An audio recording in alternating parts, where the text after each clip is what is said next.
오늘 말씀은 여호수아서 6장 8절에서 21절입니다. It's Joshua chapter 6 verse 8 through 21. 저희 미국 분이 한 분 계셔가지고 제가 영어로 써놓는다는 게 깜빡했습니다. 여호수아 6장 8절에서 21절.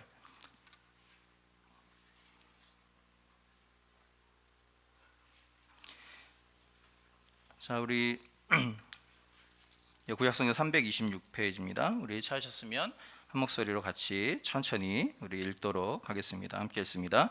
여호수아가 백성에게 이르기를 마침에 제사장 일곱이 일곱 양각 나팔을 잡고 여호와 앞에서 진행하며 나팔을 불고 여호와의 언약궤는 그 뒤를 따르며 무장한 자들은 나팔 부는 제사장들 앞에서 진행하며 후군은 궤 뒤에 행하고 제사장들은 나팔을 불며 행하더라.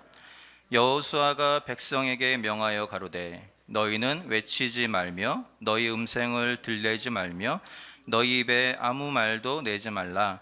그리하다가 내가 너희에게 명하여 외치라 하는 날에 외칠지니라 하고 여호와의 궤로 성을 한번 돌게 하니라. 무리가 진에 돌아와서 진에서 자니라. 여호수아가 아침에 일찍이 일어나니라. 제사장들이 여호와의 궤를 메고 일곱 제사장은 일곱 양각 나팔을 잡고 여호와의 궤 앞에서 계속 진행하며 나팔을 불고 무장한 자들은 그 앞에 행하며 후군은 여호와의 궤 뒤에 행하고 제사장들은 나팔을 불며 행하니라. 그 제2일에도 성을 한번 돌고 진에 돌아오니라. 엿새 동안을 이같이 하니라. 제7일 새벽에 그들이 일찍이 일어나서 여전한 방식으로 성을 7번 도니 성을 7번 돌기는 그날뿐이었더라. 7번째 제사장들이 나팔을 불 때에 여호수아가 백성에게 이르되 외치라. 여호와께서 너희에게 이 성을 주셨느니라. 이 성과 그 가운데 모든 물건은 여호와께 바치되 기생 나합과 무릇 그 집에 동거하는 자는 살리라. 이는 그가 우리의 보낸 사자를 숨겼음이니라. 너희는 바칠 물건을 스스로 삼가라. 너희가 그것을 바친 후에 그 바친 어느 것이든지 취하면 이스라엘 진으로 바침이 되어 화를 당케 할까 두려워하노라. 은금과 동철 기구들은 다 여호와께 구별될 것이니 그것을 여호와의 곳간에 드릴지니라. 이에 백성은 외치고 제사장들은 나팔을 불매 백성이 나팔 소리를 듣는 동시에 크게 소리질러 외치니 성벽이 무너져 내린지라. 백성이 각기 앞으로 나아가 성에 들어가서 그 성을 취하고 성중에 있는 것을 다 멸하되 남녀노유와 우양과 나귀를 칼날로 멸하니라. 아멘. 오늘 우리가 읽은 본문은 이 40년의 광야 생활을 마친 이스라엘 백성들이 마침내 가나안 땅의 첫 성인 여리고 성으로 들어가는 장면을 이야기를 하고 있습니다. 우리에게 굉장히 익숙한 말씀이에요. 그래서 우리는 이것을 읽으면서 그렇게 문제의식을 느끼지 못할 수 있지만 처음 성경을 읽게 된다든지 처음 믿음을 가진 사람들에게 있어서는 굉장히 많은 질문을 던지게 하는 본문일 수 있습니다. 왜 하나님은 가나안 땅에 사람들을 다 죽게 하셨는가? 어린아이까지, 그죠? 또 모든 짐승까지 왜 그렇게 무참히 죽게 하셨는가? 왜 그 여리고를 멸망하신 하나님의 모습 속에서 우리가 사랑의 하나님의 모습을 발견할 수 있겠는가? 이런 질문을 우리가 할 수 있습니다. 과연 이 말씀을 오늘날 우리는 어떻게 적용해야 할 것인가? 그렇죠?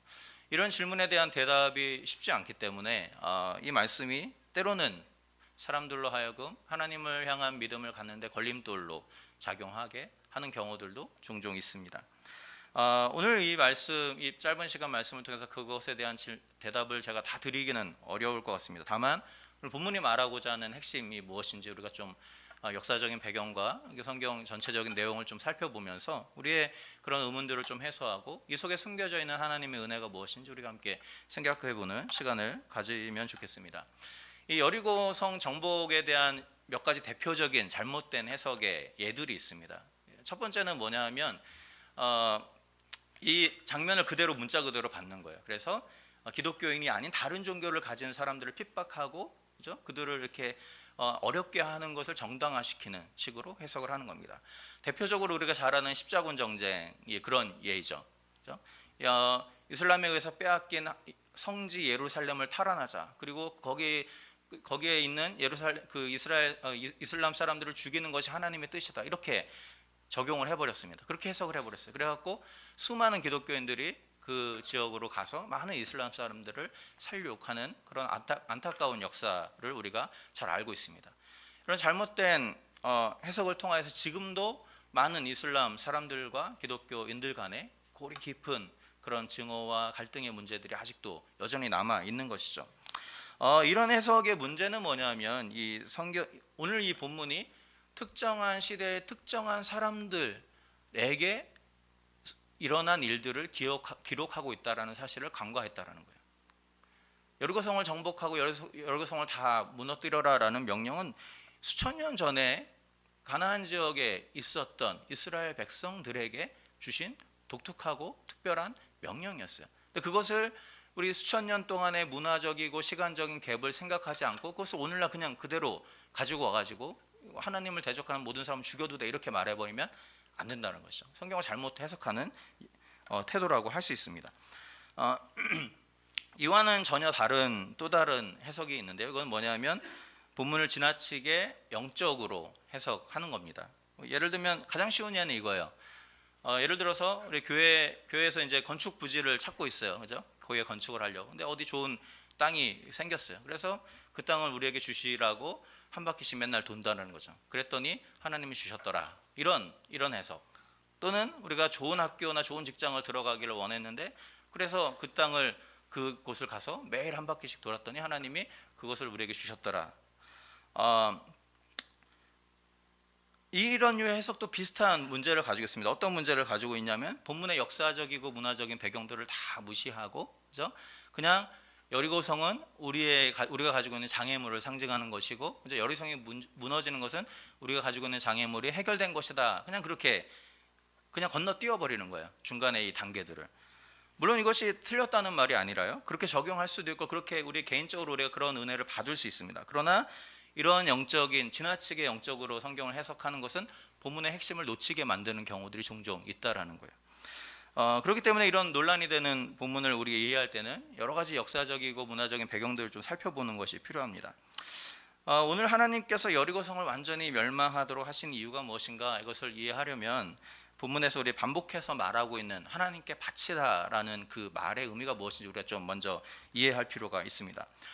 사실 오늘 본문에서 하나님이 명령하신 그 명령의 정확한 그 워딩을 살펴보면 그 사람들을 죽이라 이렇게 명령하지 않으셨어요. 뭐라고 되어 있냐면 그들을 하나님께 바치라 이렇게 되어 있습니다. 그래서 17절 18절을 보시면요, 17절에 보면 이 성과 그 가운데 모든 물건은 여호와께 바치되 이렇게 되어 있고요, 18절에도 너희는 바칠 물건을 스스로 삼가라. 너희가 그것을 바친 후에 그 바친 어느 것이든지 취하면 이스라엘 진으로 바침이 되어 화를 당하게 할까 두려워하노라. 단순히 죽이라고 명령하신 것이 아니고 하나님께 바치라 이렇게 명령을 하신 거예요. 이 바치다라는 말의 의미가 굉장히 중요한데요. 이 바치다라는 말은 히브리어로 헤렘이라는 단어입니다. 원래는 이게 어떤 의미냐면 신에게 어떤 제사를 드리거나 예배를 드리는, 신에게 어떤 뭔가를 구별해서 드리는 것을 표현할 때 주로 사용하는 단어인데요. 거기서 이제 파생되어서 죽이다, 멸망하다 뭐 이런 의미를 가지고 있는 말이기도 합니다. 더 중요한 것은 이 단어의 뜻보다 더 중요한 것은 당시에 이 헤렘이라는 단어를 사용해서 그 고대 근동 지역에서 가지고 있었던 하나의 관습 같은 것이 있어요. 전쟁에 관련된 관습인데 이게 뭐냐면 한 나라와 한 나라가 서로 싸워서 전쟁을 했을 때 이기는 쪽이 자기들이 섬기는 신이 더 위대하고 우월하다라는 것을 과시하기 위해서 그냥 점령하고 끝내는 것이 아니라 그 점령한 지역의 모든 사람들을 죽이고 모든 것들을 이렇게 불태우는 그런 관습이 있었다라는 거예요. 그것을 이제 헤렘이라는 단어로 불렀다라는 겁니다. 오늘 본문의 여호수아도 굉장히 비슷한 그런 내용을 가지고 있죠. 하지만 이 본문 여호수아에서 말하는 이 헤렘이라는 것은 당시 그 지역에서 있었던 관습과는 몇 가지 면에서 굉장히 다릅니다. 첫 번째 다른 것은 뭐냐면 그 중에서 구원받은 사람들이 있다라고 오늘 본문에 기록하고 있어요. 그렇죠? 누가 구원받았습니까? 라합과 그의 가족들은 그 와중에 구원을 받은 사람들로 기록하고 있습니다. 다른 그 지역의 관습과 달리 그 안에서 구원받은 사람이 생겼다라는 것을 우리 통해서 우리가 한 가지 생각해 볼 수 있는 것은 뭐냐면 하나님의 하나님의 명령이 헤렘의 원래 목적 자체가 무조건 멸망시키는 데 있었던 것은 아니라는 것을 우리가 생각해 볼 수 있습니다. 준비된 사람들, 그 중에서 그 필요로 하는 사람들을 하나님이 구원하셨다라는 것을 우리가 볼 수 있어요. 또 한 가지 중요한 다른 점 중에 하나는 뭐냐면, 여호수아서에서 말하는 이 하나님께 바치는 것은 다른 나라들, 그 당시에 다른 나라들처럼 자신들의 승리를 과시하기 위해서 행해진 것이 아니고 하나님께 드리는 일종의 예배의 일환으로 드려졌다라는 것을 우리가 기억할 필요가 있습니다. 이것은 우리가 여리고성을 무너뜨리기 위해서 하나님이 명령하신 명령들을 살펴보면 좀 더 분명해지는데요. 자, 여리고성을 점령하기 위해서 하나님이 하라고 하신 것이 무엇입니까? 우리 잘 알죠? 한 바퀴씩 돌고 마지막 날에 7바퀴씩 돌라라는 것이었습니다. 굉장히 기이한 모습입니다. 수십만의 이 사람들이 한 바퀴씩 이렇게 매일마다 도는 것을 지켜보는 여리고성의 사람들의 입장에서는 도대체 저게 뭔가 이런 생각을 할 수 있는 굉장히 이상한 행동이에요. 하나님이 왜 이것을 명하셨는가? 그것을 알려면 우리 사절을 한번 좀 볼 필요가 있습니다. 6장 4절을 보시면 뭐라고 되어 있냐면요, 제사장 7은 7 양각 나팔을 잡고 언약궤 앞에서 행할 것이요. 무슨 말입니까? 이 행진의 가장 앞에 서는 사람이 누구라고요? 군인이 아니라 제사장들입니다. 그렇죠? 제사장들이요. 7은 구약에서 완전한 수를 의미하기 때문에 7 제사장이라는 말은 뭐냐면 제사장 전체의 무리가 그 앞에 쓴 것처럼 그런 것을 상징하는 그런 거예요. 그러니까 모든 제사장의 무리가 그 앞에 서는 거죠. 그리고 이제 나팔을 봅니다. 나팔은 이제 전쟁의 시작을 알리는 신호로 보통 사용되는 건데, 어쨌든 그래서 이 전쟁이 하나님의 전쟁이다라는 것을 보여줍니다. 근데 더 중요한 것은 뭐냐면 제사장 뒤에 누가 뒤따릅니까? 뭐가 뒤따릅니까? 하나님의 언약궤가 뒤따릅니다. 그렇죠? 하나님의 언약궤는 무엇입니까? 하나님의 임재를 상징하는 것이에요. 제사장은 무엇이죠? 누구죠? 뭐 하는 사람이죠? 하나님께 드리는 예배와 제사를 주관하는 사람이고, 그렇죠? 언약궤는 그 예배 가운데 임하시는 하나님을 상징하는 것이에요. 자, 이런 사람들이 앞장서서 행진을 하는 겁니다. 자, 이것이 가지고 있는 의미가 무엇이겠습니까? 그들이 지금 하는 것은 군사 행진이 아니라는 거죠.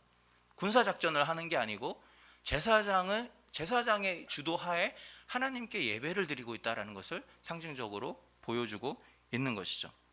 제사장은 예배를 주도했고 백성들은 함께 그 예배에 참여했고 하나님은 그 예배 가운데 임재해 계셨다라는 것이죠. 그래서 그들이 성을 도는 동안 한마디도 하지 않은 것 또한 하나님 앞에 드린 엄숙한 예배의 의식이었기 때문에 한마디도 하지 않게 하셨다고 우리가 이해를 할 수 있습니다. 여리고성을 도는 것 자체가 예배의 일환이었기 때문에 여리고성 정복 이후에 하나님이 명하신 하나님께 바치라라는 이 헤렘 또한 하나의 예배와 연관되어 있다는 것을 우리가 생각해 볼 수 있습니다. 아까 말씀드렸던 것처럼 이 바치다라는 단어가 하나님께 드리는 제물과 연관이 있었다고 제가 말씀을 드렸죠. 그렇기 때문에 여리고성과 그 안에 모든 것을 바치라라는 말은 뭐냐면 그것들을 하나님께 드리는 일종의 희생 제물로 하나님이 명령하셨다라는 것을 우리가 이해를 할 수 있는 것입니다. 그래서 그 어떤 것도 개인적으로 취하지 말라라는 것은 뭐냐면 이미 그것이 하나님께 바쳐진, 하나님께 드려진 거룩한 헌물이 되었기 때문에 그것을 취하는 자는 하나님 앞에 죄를 범하는 것이다라는 의미를 가지고 있는 것이죠. 그래서 이 본문이 말하는 이 바치라는 명령은 단지 이스라엘의 승리를 과시하기 위해서가 아니라 하나님께 드리는 일종의 예배 의식이었다는 것을 우리가 생각하게 되는 것입니다. 여기서 우리가 한 가지 질문을 던질 수 있겠죠. 왜 하나님이 이렇게 끔찍한 방식으로 제물을 받으셔야 했는가라는 것입니다. 그죠? 그런 질문을 우리가 던질 수 있습니다. 이스라엘 백성들에게 있어서 예배가 중요한 것은 우리가 알겠지만 왜 하필 여리고성의 수많은 가축들과 사람들을 한꺼번에 제물로 드렸어야 했는가? 왜 사랑의 하나님이 잔인한 일을 하셔야만 했는가라는 것입니다.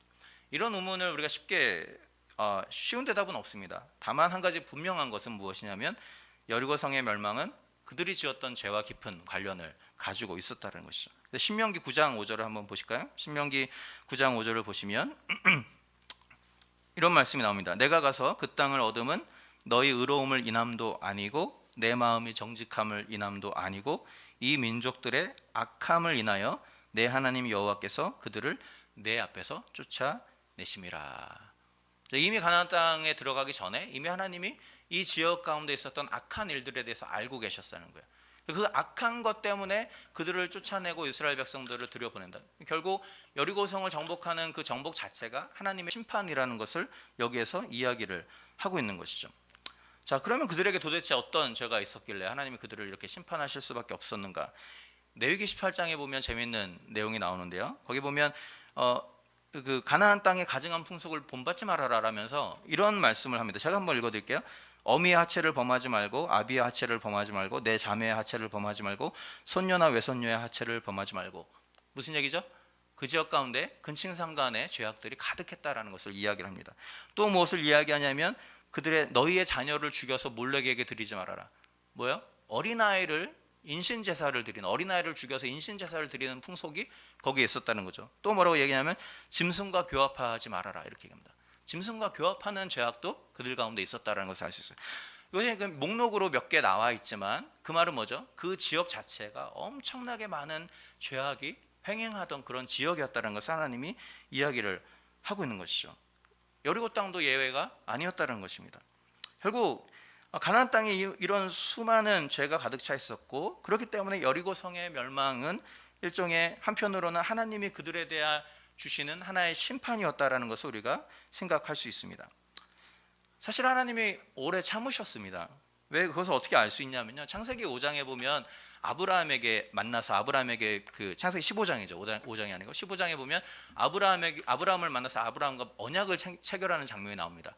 그때 하나님이 아브라함에게 앞으로 아브라함의 자손들이 겪게 될 일에 대해서 잠깐 얘기하는 장면이 나와요. 그래서 너희 자손들이 외국 땅에서 종살이 하다가 4대 만에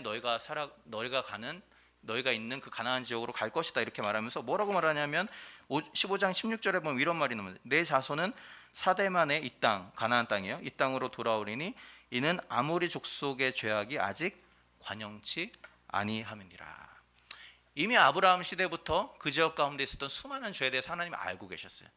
그들에게 그렇지만 그 죄가 아직 그 맥시멈까지 차지 않았기 때문에 그것을 그냥 놔두고 계셨다라는 거죠.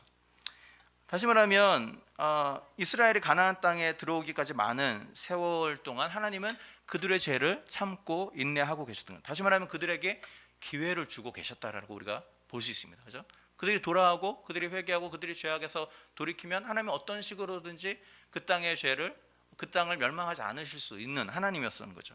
그런데 이 오랜 세월 동안, 수백 년 기간 동안 그들은 계속해서 죄를 쌓다가 결국은 그게 한계점까지 도달했을 때 하나님이 이스라엘 백성들을 그 땅에 들여보내게 되었다는 것입니다.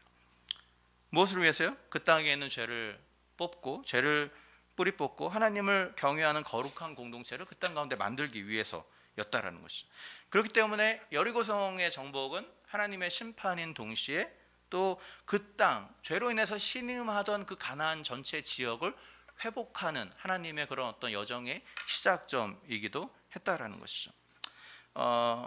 그래서 결국 하나님이 그 땅을, 여리고성을 나에게 바쳐라라고 얘기한 것은 뭐냐면 그 땅이 이제 나를 섬기는 거룩한 장소로 변화되었다라는 것을 상징적으로 이야기하시는 것입니다.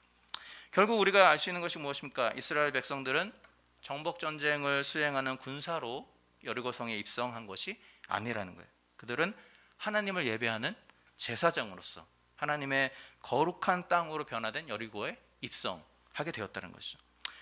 사실 이게 왜 중요하냐면요, 앞으로 이스라엘 백성들이 가나안 땅에 입성해서 살아가야 될 그들의 삶이 무엇인지를 가르쳐주는 것이기 때문에 굉장히 중요합니다. 그들은 정복자가 아니기 때문에 자기의 힘을 의지해서 정복하는 정복자처럼 그렇게 살아가면 안 된다는 것이죠. 그들은 왕이신 하나님을 예배하는 예배자로 가나안 땅을 정복해 가야 한다는 것이죠. 그래서 오늘 여호수아 6장 2절 앞부분에 보면 이렇게 말해요. 내가 여리고와 그 왕과 용사들을 내 손에 붙였다라고 말합니다. 무슨 말입니까? 여리고 정복을 위해서 이스라엘이 할 일은 하나도 없다라는 겁니다. 이미 붙였다라는 겁니다. 이미 하나님께 바쳐질 헤렘, 하나님께 바쳐질 제물로 이미 만들기로 결정을 하셨다는 거예요. 그렇기 때문에 이스라엘이 해야 될 일은 칼과 창으로 싸우는 것이 아니고 하나님을 예배하는 것이라는 거죠. 하나님을 섬기는 것이라는 겁니다. 예배가 무엇입니까? 예배를 통해 우리가 드리는 고백이 무엇입니까? 나의 인생은 나의 것이 아니고 하나님의 것이다라는 고백이죠. 그렇죠? 예배 가운데 우리가 드리는 헌물을 통해서 우리가 드리는 고백이 무엇입니까? 나의 모든 소유는 내 것이 아니고 하나님의 것이다라는 고백을 드리는 것이죠. 내 인생의 주관자가, 내 인생의 주인이 내가 아니고 하나님이다라는 것을 고백하는 행위가 바로 예배의 행위인 것이에요. 그렇기 때문에 하나님이 이스라엘 백성들에게 예배자라는 것을 기억하게 하시는 이유는 무엇입니까? 가나안 땅의 정착의 모든 과정 속에서 내가 하는 것이 아니고, 내가 주인이 되는 것이 아니고, 내 힘으로 이것을 하는 것이 아니고, 우리는 단지 나의 주인 되신 하나님을 예배할 뿐이다 라는 것을 그들이 다시 한번 깨닫기 원하셨다라는 것이죠. 그들의 죽고 사는 것이 하나님께 달렸다라는 것을 고백하면서 하나님의 명령을 지켜 행하고 하나님이 원하시는 방식대로 살아감을 통하여서 자연스럽게 정복하게 하신 것, 그것이 바로 여리고성의 정복에서 우리가 배울 수 있는 하나의 모습이라는 것이죠. 특별히 이스라엘이 정착하게 된 이 가나안과 이스라엘 지역은 사실 그들의 하나님에 대한 그들의 믿음을 시험하기에 굉장히 적합한 지역입니다. 왜냐하면요, 그 가나안과 이스라엘 지역 북쪽으로 좀 올라가면 유럽입니다. 유럽 그 인공사진을 보면 유럽은 울창한 숲이 가득한 지역이에요. 그렇기 때문에 거기는 비가 좀 덜하도 비가 이미 땅속에 저장이 많이 되어 있기 때문에 그렇게 크게 문제가 안 돼요. 그런데 그 가나안과 이스라엘 지역을 살펴보면요, 이쪽 오른쪽은, 동쪽은 완전 광야고요, 이쪽은 약간 초목이 있습니다. 그렇기 때문에 물이 공급되지 않고 비가 조금이라도 오지 않으면 그 땅은 생존 자체가 어려운 그런 상황 가운데 있는 땅인 것이죠. 그래서 가나안 땅에 있는 사람들이 계속해서 그 신을 섬기고 인신 제사까지 하게 된 이유 중에 하나가 뭐냐면 비를 확보하기 위해서 그런 거죠. 여러 가지 방법을 써도 안 되니까 자기 자녀들까지 드리면서, 그러면 내가 섬기는 신이 기뻐할까 생각하면서 여러 가지 안 좋은 우상 숭배의 문화들이 발전한 지역이 바로 그 땅이라는 것이죠. 그렇기 때문에 그 땅에 들어가서 사는 것은 믿음이 없이는 불가능한 일인 것이에요. 또 그 지역을 보면요, 남쪽으로는 애굽이 있습니다. 북쪽으로는 수리아가 있고 오른쪽으로는 에돔 왕국이 있고, 그것이 서로가 서로 다른 나라를 치기 위해서 반드시 거쳐가야 되는 지역이 어디냐면 가나안과 이스라엘 지역이에요. 그러니까 조금만 정세가 좀 바뀌면 언제 어떤 일을 당할지 모르는 상황 가운데 있는 거죠. 전쟁이 나면 그냥 다 쑥대밭이 된 거죠. 그냥 고래 싸움에 등골 터지는 식으로, 그런 식으로 살아가는 삶의 현장인 것이죠. 결국 그런 곳에서 그들이 생존하기 위해서 할 수 있는 일들이 별로 없어요. 할 수 있는 일이 무엇입니까? 그냥 하나님의 인도하심을 의지하면서 그분 곁에 붙어 있는 것밖에는 다른 도리가 없는 것이죠. 여러분, 그렇기 때문에 이 여리고성 정복 이야기는 단순히 그냥 끔찍한 정복 전쟁의 이야기가 아니라는 것입니다. 초자연적으로 성이 무너진 것, 역사적인 사실이지만 그러나 그 또한 본문이 이야기하는 본문의 핵심은 아니라는 것이죠. 여호수아는 이 사건을 통해서 이 사건이 바로 하나님께 드려지는 예배라는 것을 강조하고 있습니다. 다시 말하면 이스라엘 백성들은 예배자의 사명을 가지고 가나안 땅으로 보냄을 받은 사람들이라는 것이죠. 악한 문화가 가득하고 심지어 자녀들을 죽여서 신을 섬기는 그런 여러 가지 문화들 속에 살아가는 그 땅 가운데 하나님을 예배하는 거룩한 공동체를 세우기 위하여서 그 땅에 부름받은 자들이라는 것이죠. 결국 이 여리고성의 함락은 무엇을 보여줍니까? 그들이 그 땅에서 승리하는 비결은 군사적으로 막대한 군사력을 가지는 것에 있는 것도 아니고, 경제적으로 거대한 경제력을 가지는 것도 아니고, 그들이 하나님의 거룩함을 지키는 예배자로서의 정체성을 지키는 데 있다는 것이죠. 그들의 승리는 그들의 능력에 있는 것이 아니고 그들의 거룩함에 있다는 것이죠. 하나님을 의지하는 전적인 하나님에 대한 의지가 그들에게 승리를 가져다 줄 수 있다는 것입니다. 오늘 세상으로 부름받은 우리의 삶도 마찬가지라고 생각이 됩니다. 하나님의 자녀인 우리는 하나님의 주인 되심을 인정하고 그분을 높이는 예배자로 부름을 받은 자들입니다. 중요한 것은 이 예배자의 삶은 교회에서 증명되는 것이 아니고, 그렇죠? 수많은 유혹과 수많은 문제들이 가득한 세상 속에서 증명된다는 것이죠. 이스라엘의 믿음은 수많은 어려움이 가득했던 가나안 지역 이스라엘 땅에서 비로소 증명될 수 있었습니다. 마찬가지입니다. 우리가 하나님에 대해서 어떠한 믿음을 가지고 있는가, 그것을 증명할 수 있는 유일한 길은 뭐냐면 세상 가운데서, 그렇죠? 수많은 유혹과 수많은 어려움들이 가득한 곳에서 내가 정말로 그럼에도 불구하고 하나님의 길로 걸어가기로 결단하는가, 그것을 통해서 증거되어질 수 있고 그것을 통해서 증명되어질 수 있다라는 것이죠. 여러분, 그렇기 때문에 오늘 예배자로 부름받은 우리가 살아가는 삶의 현장이 우리가 주님을 예배하는 예배의 처소라는 것을 기억할 수 있으면 좋겠습니다. 우리가 직장에서 일을 하든지 사업장에서 일을 하든지 자녀를 가정에서 양육하든지 간에 내가 그 모든 순간순간 판단하고 행동하는 모든 것들이 하나님께 드려지는 예배의 행위가 될 수 있다라는 것이죠. 과연 그런 모습으로 부름받은 우리가 그 땅에서 거룩한 삶을 살고 있는가? 우리 각자에게 질문을 던져볼 필요가 있다라는 것이죠. 이 말씀을 준비하면서 저도 굉장히 많은 도전을 받게 됩니다. 우리 어린 아들이 저한테 하는 말이 있어요. 아빠는 집에서 하는 게 딱 두 가지래요. 공부와 핸드폰 보는 거.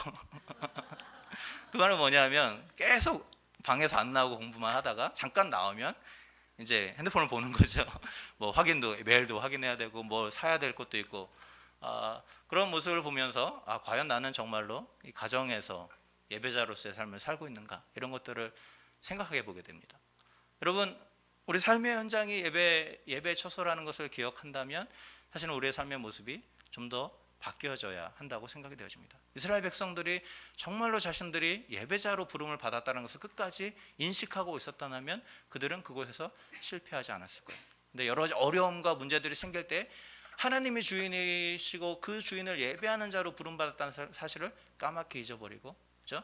옆에 있는 사람들처럼 저 사람들은 이 신을 섬기니까 잘 되는 것 같으니까 글로 쫓아가 보는 거죠. 저 사람들이 이런 풍습을 따라하니까 뭐 자기 아들을 들이니까 잘 되는 것 같으니까 우리도 한번 해볼까? 그렇게 돼버린다는 것이죠.